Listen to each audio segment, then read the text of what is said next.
Hello जी, कैसे हो सारे। This is love Babbar. In this will talk about ethical hacking and cyber security. ये कुछ ऐसे टॉपिक्स हैं जिनको हमने बहुत कम टच किया है, या फिर मैं बोलूँ कि हमने बिल्कुल भी टच नहीं किया है। तो आज इनको पकड़ने वाले हैं, बहुत डेप्थ में जाके समझने वाले हैं कि क्या ये चीज़ें होती हैं, इनको सीखना कैसे होता है, क्या क्या रिसोर्सेज आपको फॉलो करने हैं, क्या रोड मैप रहने वाला है, जॉब परस्पेक्टिव से एथिकल हैकिंग में वो क्या क्या मिल सकता है, कितना आपको एक्सपेक्टेशन रखनी है इस चीज़ से, और फ्यूचर क्या है इस डोमेन का, क्योंकि ये अब तक ज़्यादा एक्सप्लोर्ड फील्ड नहीं है, यहाँ पर बहुत कम जनता अब तक गई है। तो इसका फ्यूचर भी डिस्कस करने वाले हैं। अब अकेले हम इसको करेंगे नहीं, हमारे साथ एक स्पेशल गेस्ट है यार। ये एक फ्रीलांसर है, एक यूट्यूबर भी हैं, बग बाउंटी हंटर भी हैं, इन्होंने गेट भी क्वालिफाई किया हुआ है, और मैं कह सकता हूँ कि एक एथिकल हैकर हैं, साथ ही साथ एक साइबर सिक्योरिटी रिसर्चर है। बहुत सारे अकम्पलिशमेंट है इनके पास।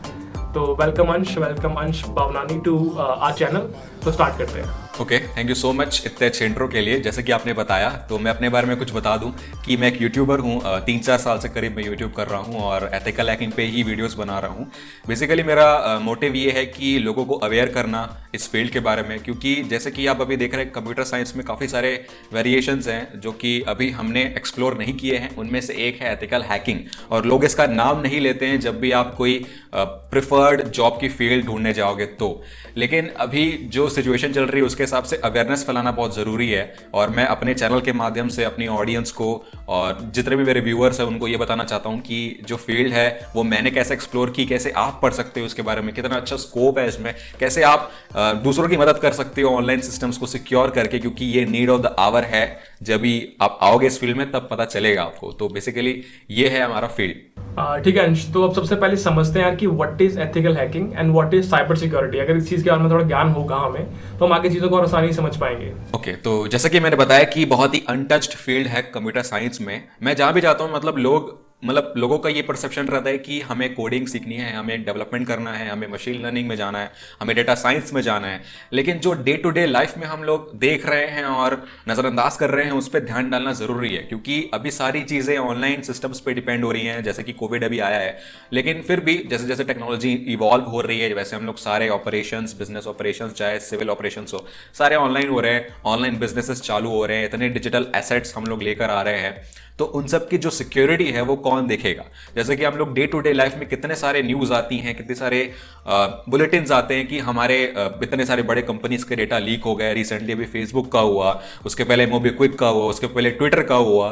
तो उनमें किस किस की डेटा ब्रीच हुई है, वो आपकी हुई है, और बिक कौन रहा है, आप बिक रहे हो। तो ये नीड ऑफ द आवर है कि हम सीखें और समझें इसकी नीड को, और एक ग्रेटर गुड के लिए हम इसको यूज करें। तो cyber security as a whole अगर मैं बात करूं तो ऑनलाइन सिस्टम्स की सिक्योरिटी को बोला जाता है, उसके पूरे प्रोसेस को, उसके पूरे स्टैक को बोला जाता है। हम जो प्रोसीजर्स अप्लाई करते हैं, जो पॉलिसीज अप्लाई करते हैं, जो बेस्ट प्रैक्टिसेस होती हैं डिजिटल एसेट्स को बचाने के लिए, फ्रॉम द नोटोरियस हैकर्स, जो बुरा काम करते हैं, जो बुरे होते हैं, उनका उनको काम मिला है, उनको हम सिमुलेट करते हैं एज अ गुड हैकर। हम बताते हैं कंपनी को कि हमने ये बग ढूंढा है, हम सिस्टम को पेनिट्रेट करेंगे, हम ये बग ढूंढेंगे और हम आपको बताएंगे ताकि आप उसे फिक्स कर पाओ। और जब आप उसको फिक्स कर लेते हो तो आप सिक्योर हो जाते हो। तो एज एन एथिकल हैकर मैं ये काम करता हूँ। तो मेरा ये काम है कि मैं सिस्टम पे, किसी एप्लीकेशन पे या किसी नेटवर्क पे कोई बग ढूंढूं और उसको आपको बताऊं और आप उसे फिक्स कर लो, and that as a whole is called cyber security. ठीक है, तो यहाँ पे जो मुझे समझ में आ रहा है वो ये कि ethical hacking self proclaimed word है। किसी भी ऑर्गेनाइजेशन के अंदर प्रोफेशनल लाइफ में अगर मैं बात करूँ तो वो एक सिक्योरिटी इंजीनियर होगा, वो एक पेनिट्रेशन टेस्टर होगा, ऐसे अलग अलग प्रोफाइल्स होगी। बट अगर हम बात करूँ नाम की, तो किसी भी कंपनी के अंदर कोई आपको ये नहीं बोलेगा कि मैं एथिकल हैकर चाहिए। ये समझ पा रहा हूँ? जी बिल्कुल बिल्कुल। ठीक है। तो बहुत सारे लोग इसको वीडियो को देख रहे होंगे यार, उनके मन में एक सवाल होगा, ठीक है मुझे अभी कुछ भी नहीं आता, बट ये चीज़ सुनने में इंटरेस्टिंग लग रही है, तो इसको करने के लिए मुझे कहाँ से स्टार्ट करना पड़ेगा, क्या क्या प्री रिक्विजिट होंगे, उसके बारे में बात कर लेते हैं। Basically road map from scratch to somewhat intermediate level. ठीक है, तो अब मैं अगर ऑनेस्ट रहूं तो इसका जवाब देना काफ़ी सब्जेक्टिव है और काफ़ी मुश्किल होता है मेरे लिए कि जब लोग पूछते हैं कि कहाँ से स्टार्ट करें, और पूरा मुझे एक प्रोफेशनल बनना है, तो उसके लिए एक प्रॉपर, एक करेक्ट आंसर नहीं है, उसके बहुत सारे आंसर्स हैं। आपके बैकग्राउंड पर डिपेंड करता है, आप सीएस से हो कि नहीं हो, आपको कितना ज़्यादा अभी काम करना पड़ेगा सीएस में आने के लिए, उसके फंडामेंटल समझने के लिए, वो बहुत सारी चीज़ों पे डिपेंड करता है। सबसे पहले आपको फंडामेंटल्स क्लियर होने चाहिए। जो भी सिस्टम की वर्किंग है, कंप्यूटर्स कैसे काम करते हैं, इनपुट आउटपुट प्रोसेसिंग, ये सब जो बचपन में सीखा जाता है, मतलब हमको सिखाया भी जाता है स्कूल्स में, मतलब बेसिकली, और फिर इंजीनियरिंग में, फिर बैचलर्स में और सीखते हैं। तो उस लेवल का आपको नॉलेज होना चाहिए कि कैसे सिस्टम्स में प्रोसेस रन होते हैं, कैसे एग्जीक्यूट होते हैं, और ये होते हैं फंडामेंटल्स। ये क्लियर कर लो, आपको एक सिस्टम चलाना आना चाहिए। उसके बाद जो मेन सबसे इंपॉर्टेंट मुझे लगता है इस फील्ड के लिए, वो है networking, computer networking and internet. क्योंकि मतलब सारे सिस्टम जुड़े हुए हैं, कोई एक सिस्टम पे बैठ के उसको हैक नहीं करने वाला, हम रिमोटली करते हैं, हम नेटवर्क्स पे करते हैं। तो उसके लिए बहुत ज़रूरी है कि आपको नेटवर्किंग आनी चाहिए। बहुत ही मतलब डीप में नहीं बोलूंगा, लेकिन बेसिकली जो OSI मॉडल है उसके सारे लेयर्स के बारे में एक प्रॉपर अंडरस्टैंडिंग कंसेप्चुअल वे में होनी चाहिए, कैसे काम करते हैं एप्लीकेशन लेयर के प्रोटोकॉल्स जो ज़्यादा ज़रूरी होते हैं, HTTP DNS वगैरह सब इजीली आपके पास होने चाहिए, नॉलेज उसकी। तीसरी चीज़ है लिनक्स के बारे में, क्योंकि आपको पूरा समझना है कि वो कैसे काम करता है, क्योंकि जो मेजर डिस्ट्रीब्यूशन है आजकल बहुत सारे आ गए हैं, और जो हैकिंग के लिए स्पेसिफिकली आप यूज़ करोगे, लाइक काले लिनक्स, पैरेट OS और बहुत सारे और आ गए हैं जो आपका काम आसान करते हैं। स्पेसिफिकली विंडोज़ पे भी आप काम करोगे, लेकिन लिनक्स लोग छोड़ देते हैं, क्योंकि डेवलपर्स का फेवरेट OS वही है, और जो मेजर सर्वर्स है उस पर बनते हैं, तो आपको उसका काम रहेगा। तो आपको विंडोज़ प्लस लिनक्स दोनों का नॉलेज अच्छे से होना चाहिए, ऑपरेट करने का सिस एडमिन लेवल का होना चाहिए। एंड देन ये होता है आपका प्रीरिक्विजिट कि आपको क्या सीखना है हैकिंग पे आने से पहले। एक और चीज़ होती है जो मैं फोकस करना चाहता हूँ, वो है प्रोग्रामिंग। बहुत लोग हैकिंग को ऐसा देखते हैं कि as an escape to programming, लेकिन एज अ मिथ है, क्योंकि प्रोग्रामिंग आपको पढ़नी पड़ेगी, समझना पड़ेगा कोड कैसे काम करता है, उसके बाद ही तो आप पढ़ पाओगे कि कैसे उसको ब्रेक किया जाए। तो कोड समझो पहले, तो उसके लिए प्रोग्रामिंग पढ़ो। ऐसा मतलब सिर्फ सिंटैक्स की जरूरत नहीं है, आपको यहाँ पर सब समझना है कि कैसे काम करता है, पूरा जो कंसेप्ट है, जो पैराडिम्स है प्रोग्रामिंग के, वो समझ रहे हैं, and then you are good to go. तो ये आपके पहले आपको पढ़ना है, सिर्फ एक लैंग्वेज पकड़ लो, देन मतलब हो जाएगा। उसके बाद हैकिंग पे आ सकते हो आप सीखने के लिए। तो हैकिंग में क्या सीखना पड़ेगा, कहाँ से स्टार्ट करना है आपको, उसके लिए बहुत ही सब्जेक्टिव आंसर है, बहुत डिस्ट्रीब्यूटेड रिसोर्सेज है। अगर आप फ्री में जाओगे तो बस आपको ये समझ रहे हैं कि गूगल कैसे किया जाए, you should know the art of googling, और बस इस पर मैटर करता है। मैंने भी जब स्टार्ट किया था तो मैंने भी ऐसे ही सीखा है, बस जाते जाते एक्सप्लोर करते करते सब आ गया। और एक बार आप सर्टिफिकेशंस जो होते हैं इस फील्ड में, उसके सिलेबस देख लो और उनके जो टॉपिक्स हैं उनको नोट करके रख लो, फिर अलग से जहां पर भी आपको फ्री में मिले आप पढ़ सकते हो। लेकिन कुछ कुछ वेबसाइट्स जैसे कि एड्यूरेका और ट्यूटोरियल्स पॉइंट है आपका, और cybrary.it, यहाँ से आप पढ़ सकते हैं, काफ़ी फ्री रिसोर्सेज अच्छे हैं। एंड बस then you are good to go to start. ठीक है। तो इसको समराइज करें तो 3 चीजें मुझे समझ में आती है। पहली चीज कि मैं सिस्टम चलाने की बेसिक नॉलेज होनी चाहिए कि ठीक है सिस्टम चलता कैसे है, ठीक है। सेकंड पॉइंट नेटवर्किंग, और थर्ड पॉइंट ऑपरेटिंग सिस्टम से रिलेटेड, ठीक है। तो ये दोनों चीजें हमारे करिकुलम के अंदर, हमारे अकेडमिक्स में ऑलरेडी होती है, तो मेरे हिसाब से हमें एक्स्ट्रा एफर्ट नहीं मारना पड़ा इन चीज़ों को करने के अंदर। तो ये नॉर्मल चीज़ें हैं, प्रीरिक्विजिट जो आपके वो अपने कॉलेज में वैसे ही कर रहे हो क्योंकि आपके अकेडमिक्स में है, वो आप करोगे, ठीक है।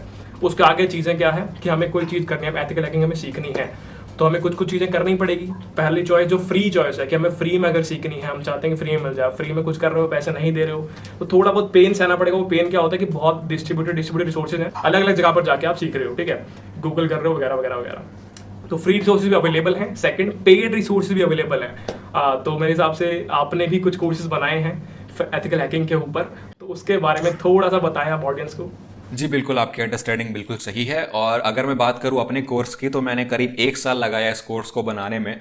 जो भी मैंने 3-4 साल में सीखा है इस फील्ड में, मैंने पूरा झोंक दिया है अपने इस कोर्स में।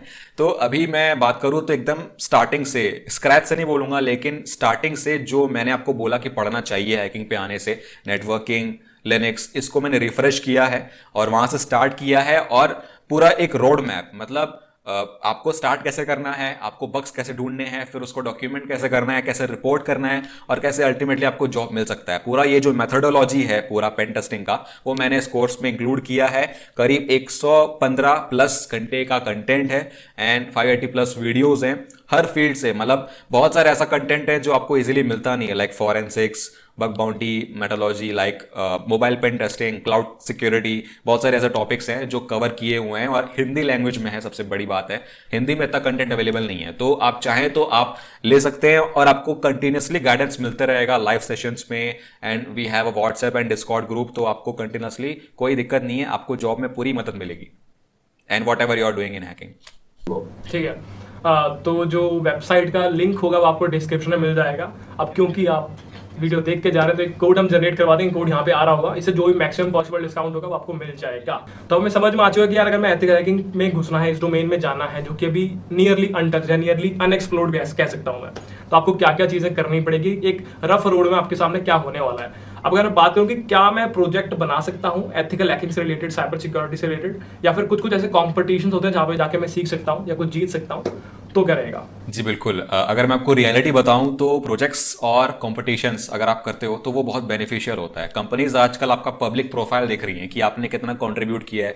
तो प्रोजेक्ट्स की अगर मैं बात करूं तो आप कॉलेज के टाइम पे चालू कर लो, जो थर्ड ईयर फोर्थ ईयर में आपको माइनर और मेजर के चांसेस मिलते हैं, आप वहां पर बनाओ। बहुत सारे आइडियाज हैं जो मैंने खुद भी बनाया था, लाइक फायरवॉल बना सकते हो आप। Firewall with some machine learning का यूज़ करो तो बेटर रहेगा, क्योंकि अभी आजकल जो कन्वेंशनल सिग्नेचर बेस्ड टेस्टिंग है वो आजकल के मालवेयर्स और पेलोड्स में काम नहीं करते हैं।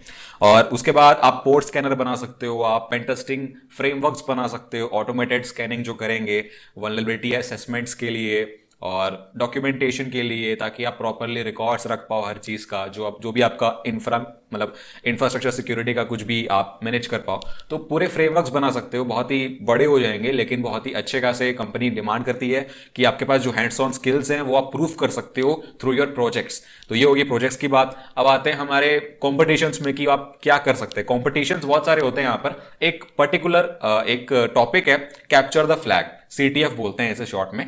इसमें क्या होता है कि इंटेंशनली वल्नरेबल मशीन्स बनाई जाती हैं ऑथर्स के द्वारा, और उसमें बोला जाता है कि आप पेनिट्रेट करो। तो अपनी स्किल्स का यूज करके, मतलब इजी से लेकर के माइंड बॉगलिंग चैलेंजेस, आपका दिमाग खप जाएगा।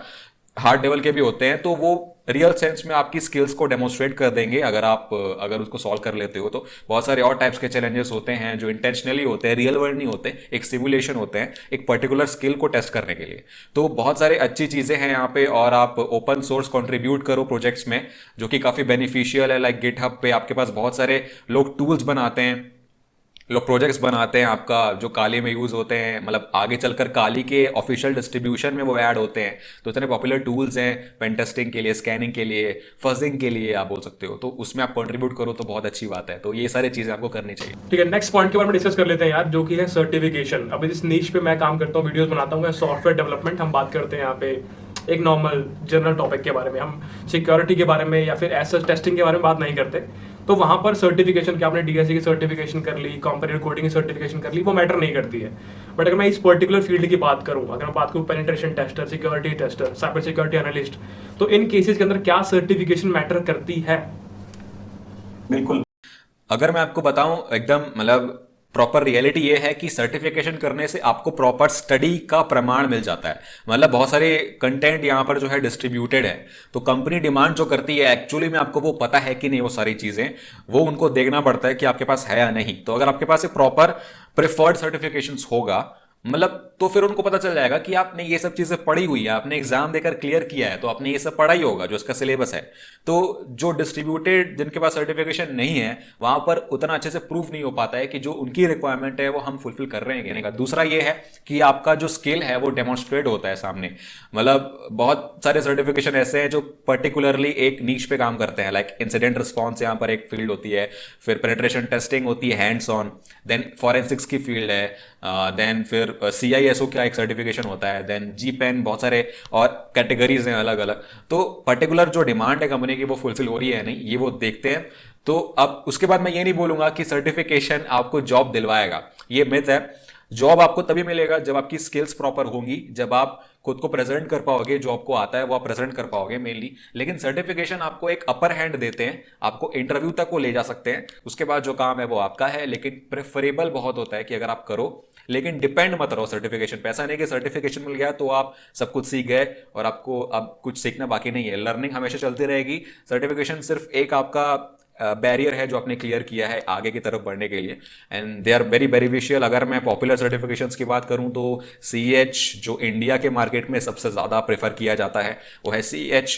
देन उसके बाद आपके पास सिक्योरिटी प्लस है CompTIA का, pen test plus, and then OSCP being the most prominent one in terms of skills. अगर आपको स्किल्स के लिए जाना है तो go for EJPT and OSCP। आगे बात करते हैं ओपन सोर्स कंट्रीब्यूशन के बारे में या फिर बग बाउंटी प्रोग्राम्स के बारे में। तो क्या ओपन सोर्स कंट्रीब्यूशन बेनिफिशियल होता है? जी बिल्कुल, ये सारी चीज़ें बहुत बेनिफिशियल हैं, क्योंकि मैंने पहले ही बोला था कि जो प्रोजेक्ट्स बने हुए हैं दूसरों के द्वारा, उन पे आप कुछ इशू को रेस कर सकते हो, like this is a bug, then you can fix it, create a pull request, and then उसके बाद और कोई फीचर ऐड करना है आपको, देन मतलब कोई एक फीचर जो उस टूल में आपको लगता है कि होना चाहिए, कुछ एक मिसिंग चीज़ होती है, लाइक फॉर एग्जांपल मैं स्कैनिंग कर रहा हूँ तो वो रिजल्ट मुझे ऑटोमेटिकली मिलने चाहिए किसी पर्टिकुलर मेल पे या किसी पर्टिकुलर एक प्रॉपर फॉर्मेट में, तो उसके लिए कोई आप फंक्शन बना सकते हैं।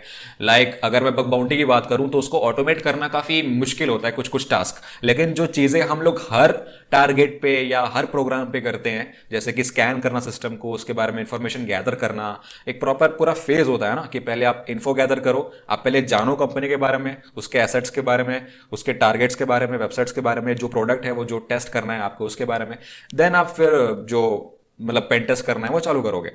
तो उसके लिए जो स्कैनिंग के टूल्स हैं, जो एसेट्स निकालने के लिए जो टूल्स हैं, वो सारे के सारे बने हुए हैं, उस पर काम करो, आप उनको देखो कैसे बने हुए हैं, उनका कोड समझो। तो ये काफ़ी बेनिफिशियल है। मतलब पास्ट में मैंने काफ़ी सारे एक्सपीरियंसेस सुने हैं अपने दोस्तों से जो प्लेस्ड हैं अभी अच्छी कंपनी में, उन्होंने गिटहब पे कंट्रीब्यूट किया था, तो उनके लिए काफ़ी एक बेनिफिशियल रहा था ये चीज़।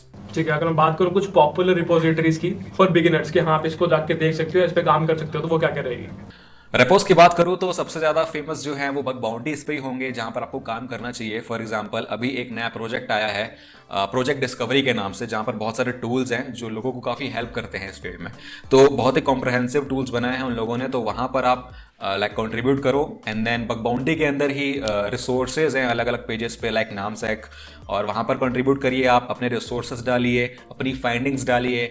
देन एक और रिपो है सेक लिस्ट के नाम से, डेनियल मेजलर की है, वहाँ पर आप कंट्रीब्यूट करो, वहाँ पर बहुत सारे वर्ड लिस्ट हैं फॉर ब्रूट फोर्सिंग, फजिंग, तो वो आप ट्राई कर सकते हो। कुछ यूनिक पेलोड आपने बनाया है तो वो आप वहाँ पर डाल सकते हो। एक और ऐसे तरीके का पेलोड्स ऑल द थिंग्स, वहाँ पर भी यही सेम चीज़ होती है, बहुत ही ज़्यादा एग्जॉस्टिव लिस्ट आपको मतलब बनाने में मदद मिल जाएगी वहाँ पे। ठीक है, तो हमें अब ये समझ में आ गया कि प्रोजेक्ट कौन कौन से हम बना सकते हैं, सर्टिफिकेशन मैटर करती है नहीं करती है, कौन कौन सी पॉपुलर सर्टिफिकेशन है, कौन कौन सी पॉपुलर रिपोजिटरीज है ओपन सोर्स कंट्रीब्यूशन के लिए।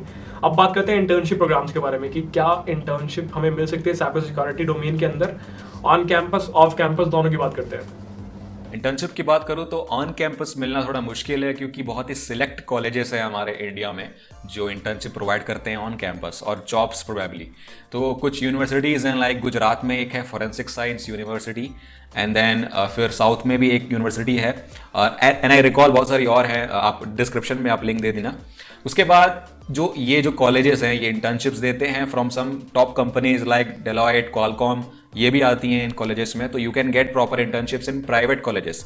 But then if you are looking for some government internships तो साइबर सेल में भी आपको मिल सकती हैं, पुलिस में, स्टेट पुलिस में आपको इंटर्नशिप्स की ओपनिंग्स मिलती हैं, like MP, Delhi, Gujarat, like in सब में भी आप अप्लाई कर सकते हो। तो बस आपको अपडेटेड रहना है, आपको कम्युनिटी में, फोरम्स में आप ज्वाइन कर लो, आप डिस्कॉर्ड चैनल्स ज्वाइन कर लो, आप अपडेटेड रहो, सबसे मतलब गाइडेंस लेते रहो। ट्विटर पे काफ़ी एक्टिव रहना है, ट्विटर पे लोग अपनी फाइंडिंग्स, अपने जो नए नए उन लोगों ने रिसर्च किया है वो फाइंड करते हैं, वो डालते हैं ट्विटर पे, तो वहाँ पर अकाउंट बना लो, लोगों को फॉलो करो और बहुत कुछ सीखने को मिलेगा बस।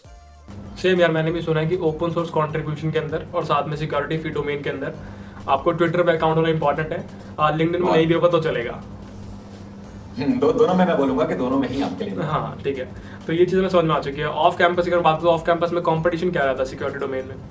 कंपटीशन की अगर मैं बात करूं तो अभी तो फिलहाल कंपटीशन बढ़ रहा है, क्योंकि लास्ट के 3-4 साल में ये इंडस्ट्री इतनी बूम हुई है ना, लगभग एक्सपोनेंशियल ग्रोथ हुई है। लेकिन अभी भी इंडिया को ज़रूरत है एथिकल हैकर्स की, वैकेंसीज बहुत आ रही हैं, लेकिन प्रॉपर स्किल्ड इंडिविजुअल्स नहीं मिल रहे हैं।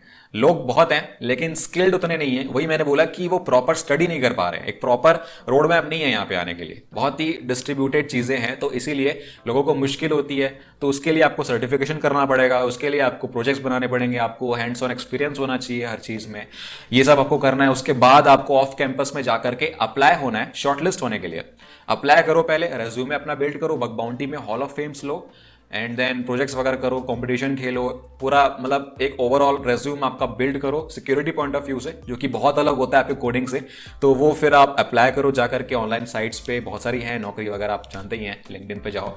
देन उसके बाद आप शॉर्टलिस्ट होंगे, उसके बाद आपका इंटरव्यू होगा टेक्निकल, कोडिंग राउंड तो यहाँ पर होता नहीं है, टेक्निकल इंटरव्यू होगा आपका, सिक्योरिटी के कुछ सिनेरियो बेस्ड क्वेश्चंस हैं, कुछ और आपके technical questions, then HR round, तो बस 3-4 राउंड्स होते हैं। देन कंपटीशन ऑन कैंपस से तो ज़्यादा ही होता है डेफिनेटली, लेकिन if you are among the good individuals, अगर आपके पास वो स्टैंड असाइड स्किल्स हैं तो then you will definitely get a job.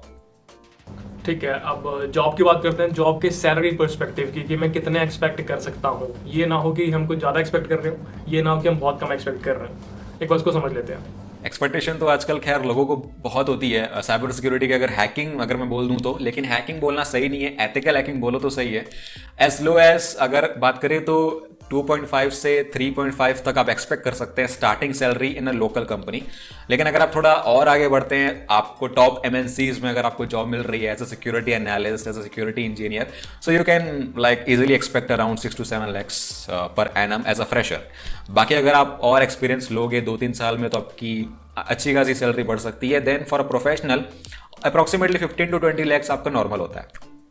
ठीक है, तो मतलब हम समझ पा रहे हैं कि स्टार्टिंग में बेस्ट सिनेरियो के अंदर हम 7 से 8 लाख पर एनम मान सकते हैं, और एक्सपीरियंस जैसे आपका बढ़ता जाएगा सेम उसी की तरह आपकी सैलरी भी बहुत ज़्यादा एक्सपोनेंशियली बढ़ सकती है या बढ़ेगी। हाँ, और फ्रीलैंसिंग में आपको अगर जाना है तो इसमें आपको अगर मनी का ही इंक्लिनेशन है तो फ्रीलैंसिंग में ज़्यादा आपके पास चॉइसेस हैं, क्योंकि बग बाउंटी में आपको पर बग के भी $500,000 $2,000 भी मिल सकते हैं डिपेंडिंग अपॉन द सीवेरिटी। तो 3-4 घंटे दो और फिर पैसा ही पैसा होगा। हाँ बिल्कुल। मुझे याद आ रहा, मैंने एक न्यूज़ भी देखी थी यार, जिसमें अराउंड एक बंदे ने फेसबुक में एक बग सॉल्व किया था और उसको अराउंड 35,000 रुपीज़ उसको मिले थे। तो ऐसा भी रहता है यार, मतलब बग की सेवरिटी पर डिपेंड करता है, जैसे अंश ने बताया कि वो कम भी मिल सकते हैं, ज़्यादा भी मिल सकते हैं, बट अगर आप इंजॉय करते हो इस चीज़ को तो डेफिनेटली आप वो ज़्यादा वाला बग भी ढूंढ लोगे। और अगर आपको मोटिवेशन चाहिए तो टॉप कंपनीज में जाओ, like Apple, Facebook, Google, they can give you as much as $20,000 to $50,000 too. बिल्कुल बिल्कुल।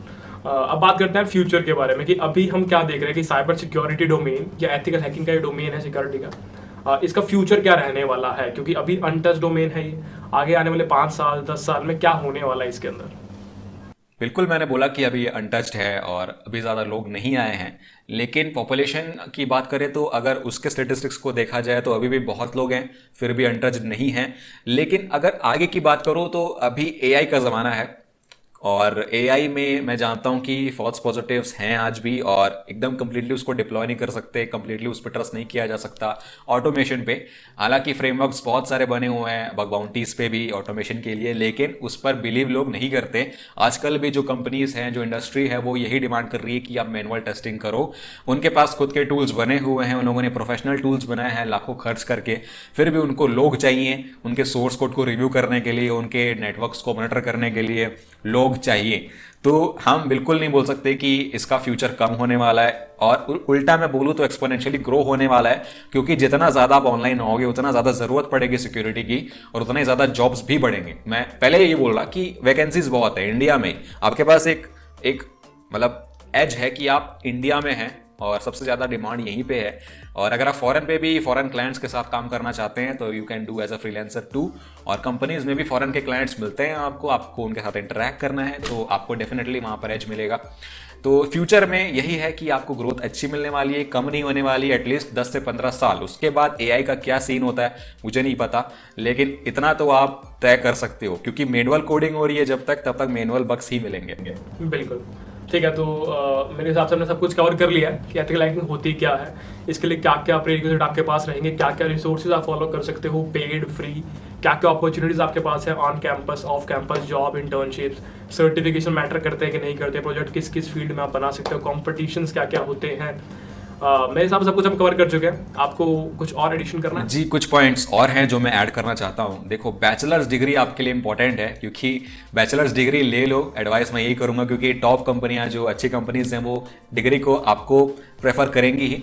बीटेक करो तो बेटर है, क्योंकि वहाँ पर बीटेक की ज़्यादा रिक्वायरमेंट रहती है। बीसीए करोगे तो वो भी अच्छा है आपके लिए, अगर आप मैथ्स के बैकग्राउंड से नहीं हैं तो बीसीए में भी आपको जॉब मिल जाएगी। ये मिथ है कि बीसीए करने के बाद आपको अच्छी अपॉर्चुनिटी नहीं मिलती है। उसके बाद बीसीए के बाद चाहे बीटेक के बाद आपके पास प्रेफरेबल चॉइसेस हैं सर्टिफिकेशंस की। CEH एटलीस्ट कर लो, स्किल्स के लिए OSCP एंड EGPT आप कर लो, लेकिन मार्केट में EGPT को ज़्यादा देखा नहीं जाता है, तो वो आपकी चॉइस है। उसके बाद CompTIA के सर्टिफिकेशंस मैंने बताए हैं, और भी लिनक्स के होते हैं, नेटवर्किंग के होते हैं साइड में। अगर आपको उसमें क्लियर करना है, प्रीरिक्विजिट क्लियर करने हैं, तो वो भी कर सकते हो आप। तो एक degree plus certification, this type of, ये आपके पास बेस्ट कॉम्बिनेशन है। बाकी तो जो आपके प्रोजेक्ट्स है वो तो करोगे ही। ओके, थैंक्स अंश, it was a very nice and very knowledgeable session. बहुत नई नई चीज़ें थी जो मुझे पता भी नहीं थी, वो सीखने को मिली हैं, और हमारी ऑडियंस को भी बहुत कुछ नया सीखने को मिला होगा definitely.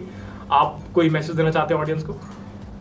Yes, thank you so much मुझे इनवाइट करने के लिए अपने चैनल में, and I feel honoured to be a part of this. मुझे हर मतलब ऐसे टाइप के हर कोलैबोरेशन के लिए काफ़ी एक्साइटमेंट रहती है, और बस ये बोलना चाहता हूँ कि जो आप काम कर रहे हैं वो काफ़ी बढ़िया है। मतलब कोडिंग के फील्ड में मेरे ख्याल से बहुत लोग हैं जो इसके लिए गाइडेंस के लिए बहुत ज़्यादा स्ट्रगल करते हैं इस फील्ड में भी। अगर मैं खुद बात करूं एज अ यूट्यूबर, तो मैं समझता हूं कि कितनी मेहनत लगती है इसमें, और जो रिस्पांस मिलता है लोगों को हमारे लिए बहुत मैटर करता है। तो इसीलिए बस सपोर्ट हमें चाहिए, और आपके चैनल को मैं रेगुलरली फॉलो भी करता हूं, और काफ़ी अच्छा लगता है कंटेंट, तो आप ऐसे बनाते रहो। और आगे चलकर कोई और अपॉर्चुनिटी हुई साथ में तो बिल्कुल करेंगे श्योरली।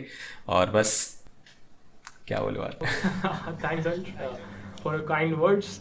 और ऑडियंस, इनके चैनल का लिंक भी आपको डिस्क्रिप्शन में मिल जाएगा, वहाँ पे आपको सपोर्ट दिखाना है। जिसको एथिकल हैकिंग में, साइबर सिक्योरिटी में इंटरेस्ट है, फुल फ्लैश वीडियोस और ज़्यादा ज्ञान अगर आप लेना चाहते हैं, तो वहाँ आप फॉलो कर सकते हैं, कनेक्ट कर सकते हैं अंश के साथ। और इस वीडियो में इतना ही, मिलते हैं नेक्स्ट ऐसी ही किसी वीडियो में। तब तक के लिए बाय बाय। थैंक्स अंश। बाय।